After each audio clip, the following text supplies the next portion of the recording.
Magandang araw po, welcome po sa aking channel, Love9 TV.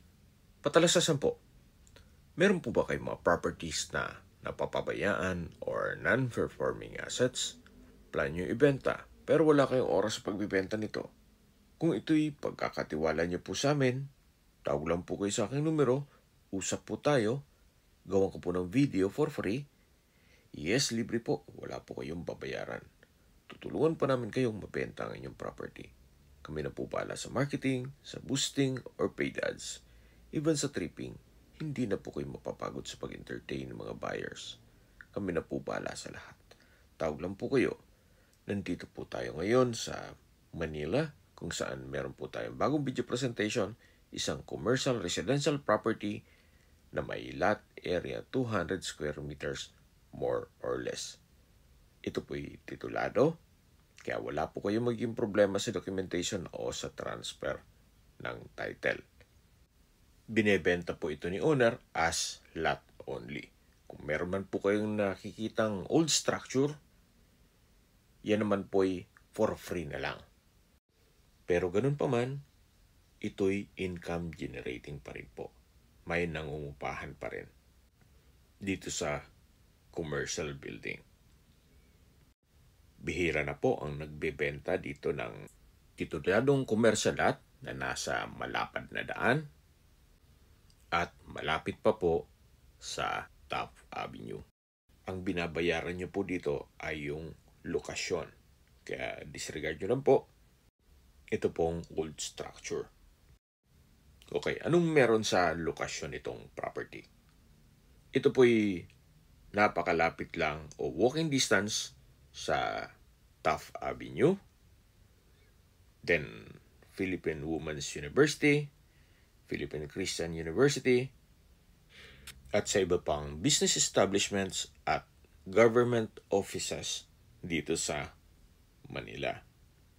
Discuss ko na rin po sa inyo ang location at travel time ng ibang schools at universities na malapit dito. Mula po St. Paul University, ang distance is 1.1 kilometers at ang travel time is 4 minutes. At mula naman po sa De La Salle University, ang distance is 1.7 kilometers at ang travel time is 6 minutes. At mula naman po sa Arellano School of Law, ang distance is 2.4 kilometers at ang travel time is 10 minutes. At mula naman po Santa Isabel College, ang distance is 1.5 kilometers at ang travel time is 5 minutes. Ganon din po sa Philippine Normal University. Mula naman po sa National Bureau of Investigation, ang distance is 1.7 kilometers at ang travel time is 6 minutes.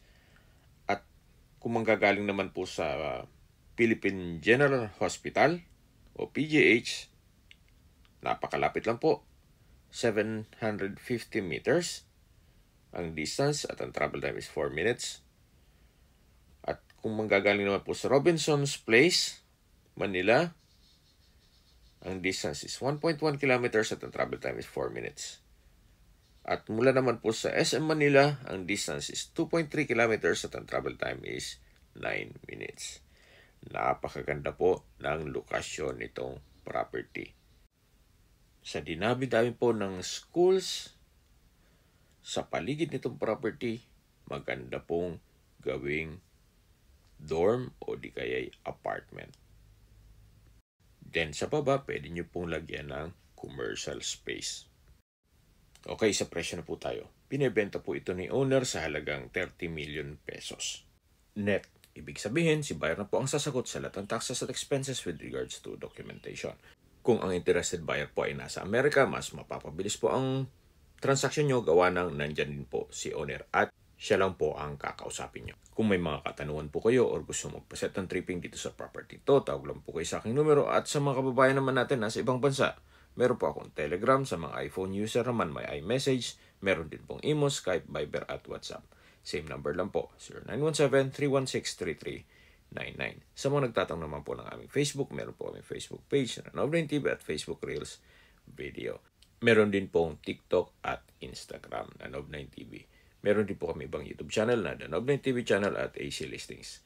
Sana po naibagyan nyo ang aming video presentation. Paki-like and subscribe na lang po sa aking channel para ma-update din po kayo sa aking future listings. Kung sakali po hanap nyo yung mas malaking sukat ng lupa, meron din po kami ibang listings na pwede nyong pagpilian. Huwag po kayong mag-atubiling tumawag sa amin, then let us know your budget para malaman namin kung anong property pwede naming i-alok sa inyo. Sa lahat pong viewers, subscriber, at nagtiwala po sa amin, salamat po sa suporta. Ingat po kayo lagi at yung pamilya. Maraming salamat po.